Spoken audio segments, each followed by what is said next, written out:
$37.04.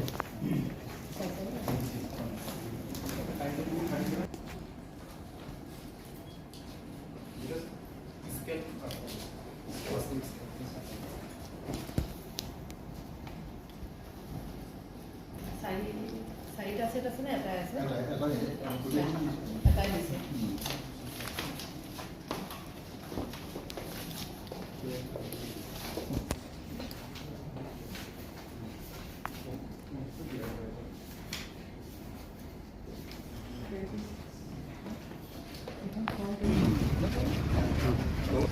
আজি আপুনি nomination file কৰিলে কি কয় আপুনি ৰাইজৰ মাজত কেনেদৰে সোমাই গৈছে আপুনি প্ৰচাৰ কেনেদৰে চলাইছে আমাৰ প্ৰচাৰটো মাত্ৰ এতিয়া ইলেকশ্যন হৈছে বুলি পেলাই আমি প্ৰচাৰ কৰা নাই প্ৰচাৰটো মেইনলি 7 বছৰ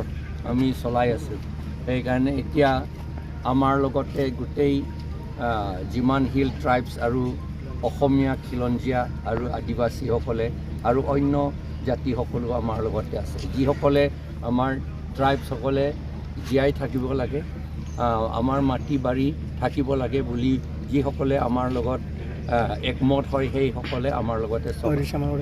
আপুনি কি দেখিছে এবাৰ নিৰ্বাচনত কি হ'ব ফলাফল কি হ'ব বুলি ভাবিছে ফলাফলটো আমি যদি নিজিকো বুলি ক'লেতো আমি কণ্টেষ্ট কৰাৰ কথা নাছিলে আমি জিকিমেই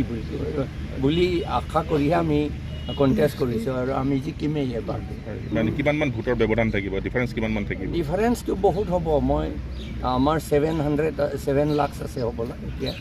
5 লাখমানটো হ'ব 8 লাখ 5 লাখ মান মিনিমাম 5 লাখটো হ'ব আপোনালোকে পাব আৰু ছেকেণ্ড পজিশ্যন কোন থাকিব বুলি ভাবে আপুনি কণ্টেষ্ট কাৰ লগত হ'ব বুলি ভাবিছে ছেকেণ্ড পজিশ্যন এতিয়ালৈকে ক'ব পৰা নাই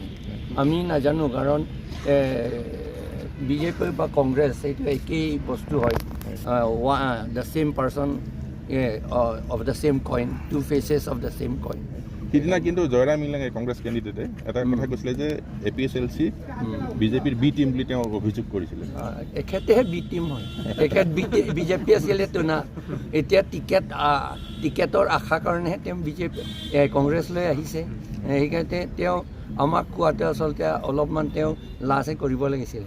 আপোনালোকৰ ইছ্যু কি হ'ব এইবাৰ ইলেকশ্যনত আমাৰ ইছ্যুটো হৈছে আমাৰ গোটেইখিনি CAA-টো থাকিব নালাগে UCC থাকিব নালাগে আৰু আমাৰ কিবা Assam healing practices of evil practices act বুলি সেইটো থাকিব নালাগে